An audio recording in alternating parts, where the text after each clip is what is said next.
नमस्कार, मैं हूं आपके साथ कनिका अरोरा और आप देख रहे हैं सुदर्शन न्यूज। वक्त हो चला है जवाब तो चाहिए का। जवाब तो चाहिए में हम आज बात करेंगे लोकसभा चुनाव 2024 की।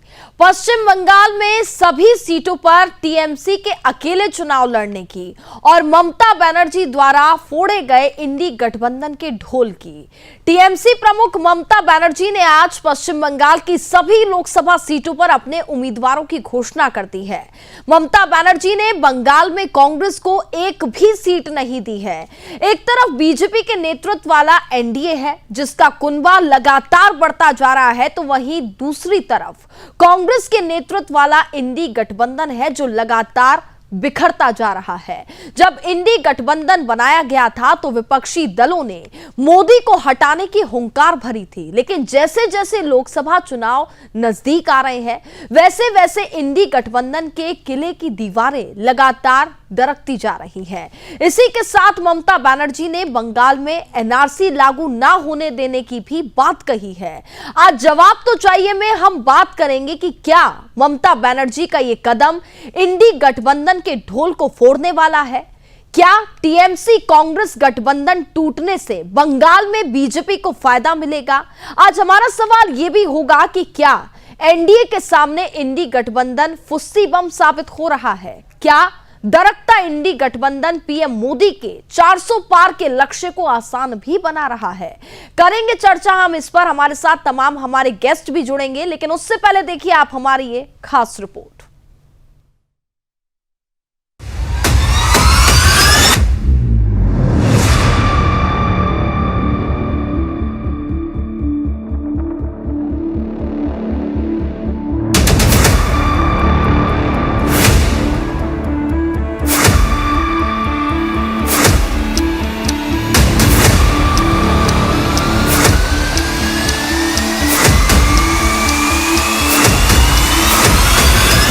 टीएमसी ने कर दिया झोल, फूट गया इंडी गठबंधन का ढोल। ममता बनर्जी ने कर दिया खेला, पंचर हुआ इंडी गठबंधन का ठेला। प्रधानमंत्री नरेंद्र मोदी को रोकने के लिए ढोल नगाड़ों के साथ जिस जोर शोर से इंडी गठबंधन बनाया गया था वह ढोल लोकसभा चुनाव से पहले फूट गया है। ममता बनर्जी की टीएमसी ने बंगाल में कांग्रेस के साथ गठबंधन तोड़ दिया। टीएमसी ने सभी 42 सीटों पर अपने उम्मीदवार घोषित कर दिए हैं। इंडी गठबंधन से पहले नीतीश कुमार अलग हुए, जयंत चौधरी अलग हुए, पंजाब में आम आदमी पार्टी अलग हुई। अब बंगाल में ममता बनर्जी ने इंडी गठबंधन की पनडुब्बी को बीच मंचदार में छोड़ दिया और उससे छलांग लगा दी।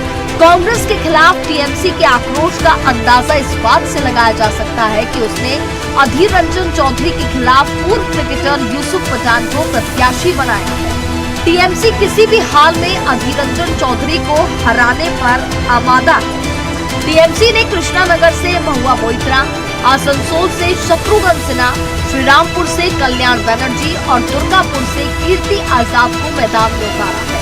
पिछले कुछ वर्षों से मुस्लिम वोट बैंक की सबसे बड़ी सियासतदान बनने की कोशिश कर रही ममता बनर्जी फिर से इसी राह पर चलती दिखाई दे रही है। कोलकाता की जनगर्जन सभा में ममता बनर्जी ने कहा कि वह बंगाल में एनआरसी लागू नहीं होने देंगी। एक तरफ ममता दीदी ने कांग्रेस के साथ गठबंधन तोड़ा तो दूसरी तरफ मुस्लिम वोट को पक्ष में करने के लिए एनआरसी का विरोध भी कर दिया। बंगाल में वैसे भी टीएमसी की मुख्य लड़ाई बीजेपी से है। बीजेपी के तमाम नेता बंगाल में 35 सीटें जीतने का दावा कर रहे हैं। अब जब कांग्रेस और टीएमसी का अलायंस टूट गया है, सियासी जानकार इसे बीजेपी के लिए फायदे का सौदा बता रहे हैं। अब देखना ये होगा कि संदेशखाली मामले के बाद जनता की कोप विभाजन का शिकार हो रही ममता बनर्जी की अकेला चलोगे की रणनीति सफल हो पाएगी या फिर 2024 में 2019 से भी बड़ी जीत हासिल करेगी। Bureau report, Sudarshan.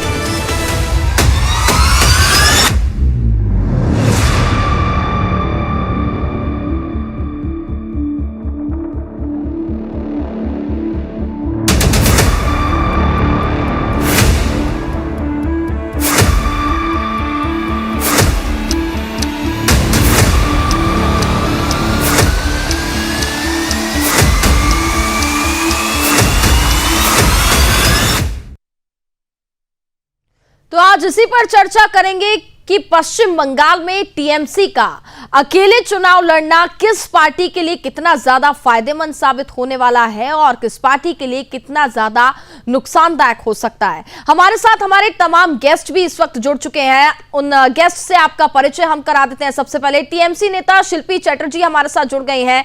कांग्रेस नेता शाहिद नवाज खान इस वक्त हमारे साथ जुड़ चुके हैं। बीजेपी प्रवक्ता कुशाल पांडे जुड़ गए हैं। साथ ही पॉलिटिकल एक्सपर्ट आकाश राय इस वक्त हमारे साथ जुड़ चुके हैं। सबसे पहले आप सभी मेहमानों का बहुत बहुत स्वागत है। साथ ही हमारी ब्यूरो चीफ संगीता झा भी हमारे साथ जुड़ चुकी हैं। सबसे पहले संगीता, मैं आपके पास आना चाहूंगी, आपसे ही शुरुआत कर लेते हैं। चूंकि आज यहां पर टीएमसी की ओर से अपनी जो लिस्ट जारी कर दी गई है, एक बड़ा संदेश, एक तरफा ऐलान यहां पर कर दिया गया और इंडी गठबंधन यहां पर तार तार होता हुआ दिखाई दे रहा है।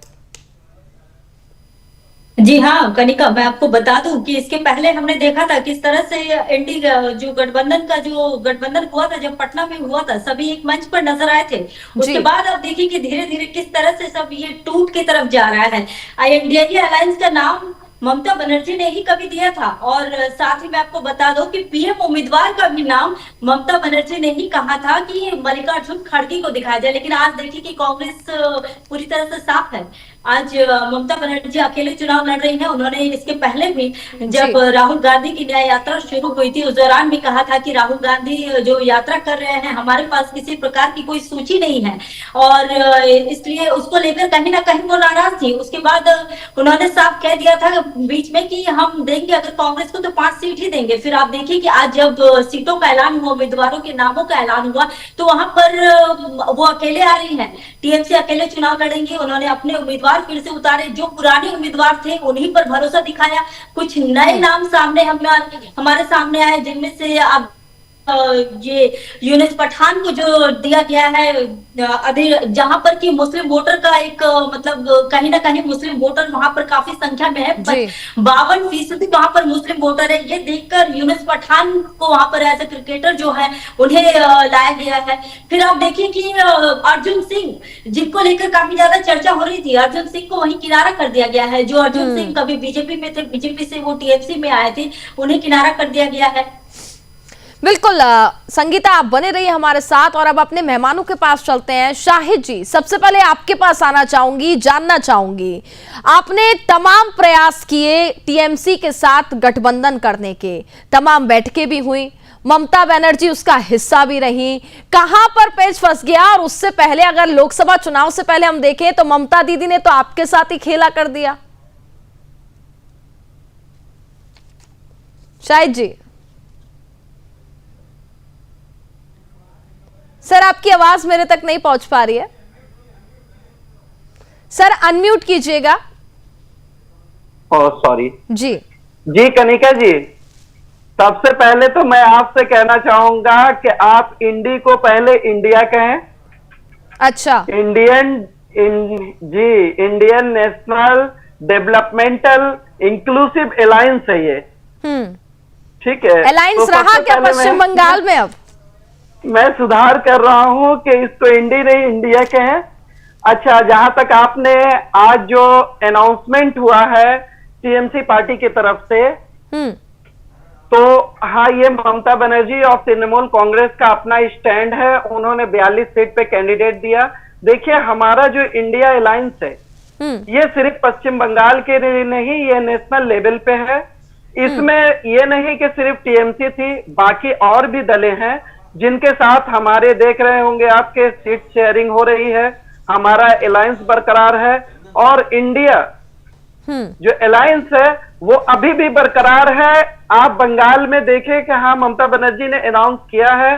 बंगाल में वैसे भी हमारे पश्चिम बंगाल के अध्यक्ष अधीर रंजन चौधरी जी बंगाल के हालात को देखते हुए बार बार हमारे केंद्र नेतृत्व को ये बता रहे थे कि यहाँ पे जिस तरह की सरकार चल रही है, ये सरकार बिल्कुल अवाम के खिलाफ है, यहाँ के लोगों के खिलाफ है।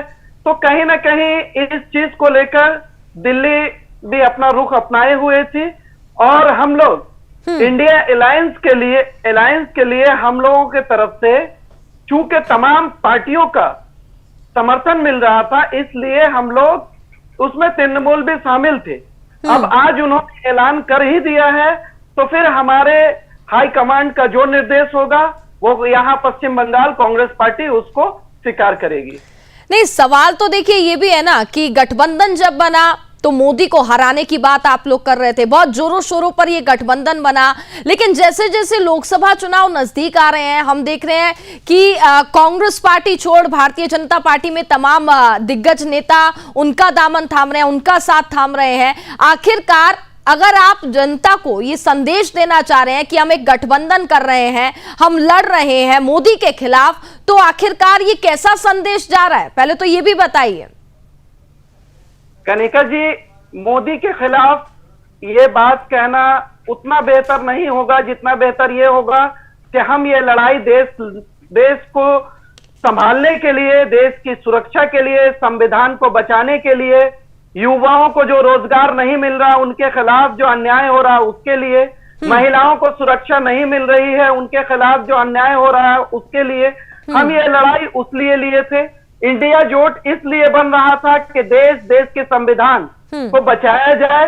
जिस तरह से अभी के हुकूमत लगातार कुछ लोगों के लिए काम कर रही है, देश के युवा बेरोजगार होते जा रहे हैं, महंगाई बढ़ती जा रही है, किसान परेशान है, देश का जवान परेशान है, हम लोग उसके खिलाफ ये अलायंस किए थे और ये जरूरत है, अभी देश की ये जरूरत है चलिए कि उस ताकत के खिलाफ हम आगे उठकर आए थे। और अभी भी इंडिया अलायंस बनी हुई, आप देखे होंगे कि 26 पार्टियों की ये अलायंस है। यहाँ पे ममता बनर्जी ने ऐलान किया है, अभी बहुत कुछ बाकी है। कनिका जी थोड़ा इंतजार कीजिए। ठीक है, थोड़ा इंतजार करेंगे। शिल्पी जी आपके पास आना चाहूंगी, अब आपसे जानना चाहूंगी, एक तरफ राहुल गांधी भारत जोड़ो यात्रा निकालते हैं, अब भारत जोड़ो न्याय यात्रा उनकी ओर से निकाली जा रही है, देश को जोड़ने की वो बात कर रहे हैं, उनका लक्ष्य पूरा हो या ना हो, लेकिन आपने तो इंडी गठबंधन ही तोड़ दिया। अभी जा रहे हैं ना आवाज? शिल्पी जी को जो मैं पहले कहना चाहूंगी, आप इससे इंडिया कहे तो ही अच्छा है। और खास करके जब सवाल ये उठता है कि बंगाल की जो धैर्य का एक लेवल होता है वो पूरी तरह से टूट गया और बंगाल की जनता अपनी ममता बनर्जी को अपनी 10 करोड़ लोगों की मां मानती है, तो जहां बच्चे संकट पे होती है तो माँ ये नहीं देखती मुझे क्या करना है क्या नहीं करना है, माँ ये देखती कि पहले कैसे अपने बच्चों को सेव किया जाए। तो इसी दौरान ममता बनर्जी ने ये आज ऐलान किया ब्रिगेड की सभा से कि जो इतना बड़ा भ्रष्टाचार है बीजेपी का, भाजपा का, इतना जो हमारे 100 दिन मनरेगा प्रकल्प की जो श्रमिक है उनको पैसे नहीं मिल रहा है, बंगाल को सारे प्रकल्प से केंद्र वंचित कर रहा है, और वैसे ही एक तरफ से देखा जाए तो आवास योजना का जो रुपया है वो भी बंगाल को नहीं मिल रहा है। ये जो टेंडेंसी है भाजपा सरकार की कि बांग्ला को हर तरफ से पीछे रखो, तो इसके लिए ममता बनर्जी अभी यहाँ पे गद्दी पे है, तो उसको पहले स्थिति को संभालना है कि बंगाल को संभालना है, फिर बाद में ये जोट का सवाल आएगा। तो घर जब बिखरता रहता है ना तो माँ को वो संभालना पड़ता है। 10 करोड़ लोगों की माँ है ममता बनर्जी, तो सबसे पहले उनको यही जो डिसीजन उन्होंने लिया है वो सोच समझ के लिया है। अभिषेक बनर्जी ने बहुत सोच समझ के ये डिसीजन लिया है कि पहले अपनी घर को संभाला जाए, तो इसमें मैं कोई तो गलत नहीं देखती, बाद में देश को देख लेंगे, पर पहले घर जब टूटता रहता है ना तो देश के बारे में हम नहीं सोच पाएंगे।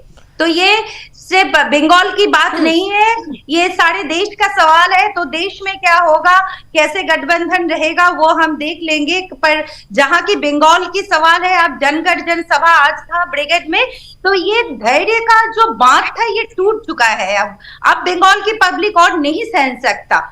ये भाजपा का जो टॉर्चर है, जो झूठे पे और झूठे आरोप बंगाल में जो महिलाओं के साथ हुआ संदेश खाली का मुद्दा तो आप को बहुत अच्छे से पता ही होगा।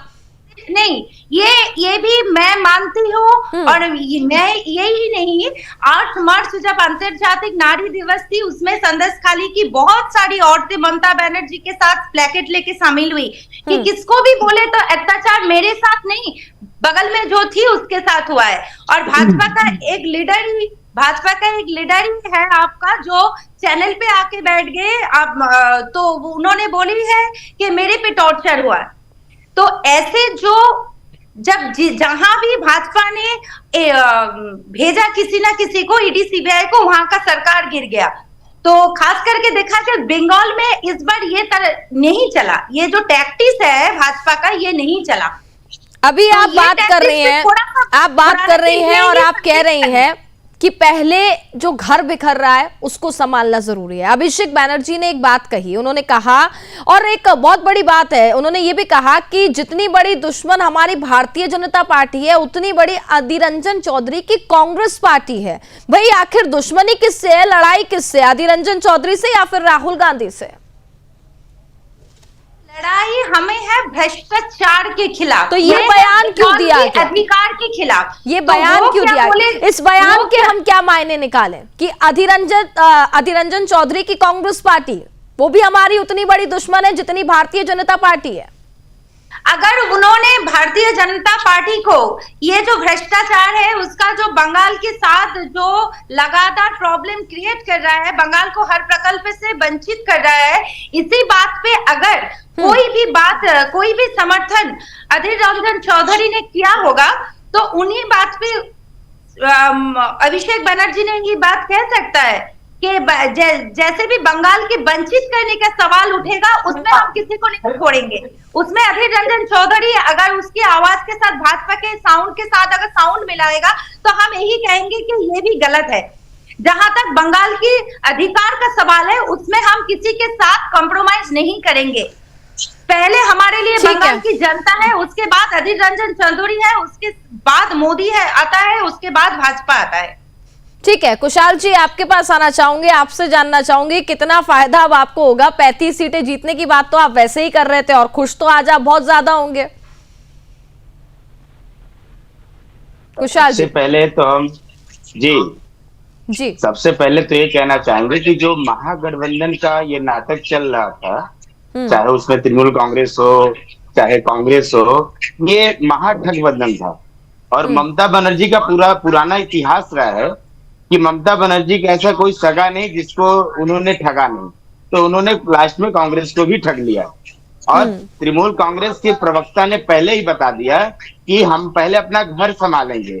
ये स्पष्ट कह दिया कि इनसे घर भी नहीं संभल रहा है। अब इन्हें देश की चिंता नहीं, कुछ महीने पहले, कुछ दिन पहले इन्हें देश की चिंता थी, ये देश पे राज करना चाहती थी, लेकिन ममता बनर्जी से आज बंगाल भी नहीं संभल पा रहा है, तो देश क्या संभालेंगे? पहले 1 मिनट, मैंने आपका धैर्य रख करके आपका बात सुन लेते हैं। शिल्पी जी सुन लेते हैं, आपका जवाब ले लूंगी मैं, आपके पास भी आती हूँ। ठीक है शिल्पी जी सुन लेते हैं, पहले आप भी हमारी बात को सुनिए, आप भी हमारे बात सुनना, पहले बात सुनिए, मतलब नहीं निकाले हमारे। अरे आप जो कह रहे हैं मैं उसी का जवाब दे रहा हूँ। शिल्पी जी पहले सुन लेते हैं कुशाल जी को, उसके बाद आपके पास आऊंगी, आपको मौका मिलेगा। आपकी ही नेत्री यहाँ पे बहिरागितों का नारा लगाई थी। इरफान पठान कौन है? भूमिपुत्र है। कीर्ति आजाद कौन है? वो बंगाल के हैं। शर्म नहीं आता आप लोग को कहने पर? क्यों शर्म आएगा? और आप कहते हैं कि हम बात कर रहे हैं, और आप कह रहे हैं कि संदेश खाली की महिलाएं, मेरा बात सुन लीजिए, आप कह रहे हैं कि संदेश खाली की महिलाएं ममता बनर्जी के साथ चली हैं, जिन्हें आप डरा धमका करके रास्ते में लेकर के उतरी है, वो आपके साथ चली है। 98% बंगाल की है और बाकी 1% आप पहले बात सुनिए। आपने सारी बातें कही, मैंने सारी बातों को बहुत अच्छे तरीके से सुना। मेरा जवाब ले लीजिए पहले, मेरा पहले जवाब ले लीजिए। शिल्पी जी बात को सुन लेते हैं, आपको भी मौका मिलेगा, थोड़ा धैर्य रखिए, आपके पास भी आएंगे। आपको मौका मिला तो आपने कहा। कुशाल जी आप अपनी बात को पूरा कीजिए। इन्होंने कहा कि संदेश खाली में वहां की महिलाएं ममता बनर्जी के साथ चली हैं, तो आप जिसे डरा करके धमका करके अपने साथ चलाएंगे वो तो चलेगी ही, क्यों नहीं चलेगी? और आप कहती कि महिलाओं के साथ में भ्रष्टाचार, आप भ्रष्टाचार की बात कर रही हैं, आप फिर वही बात।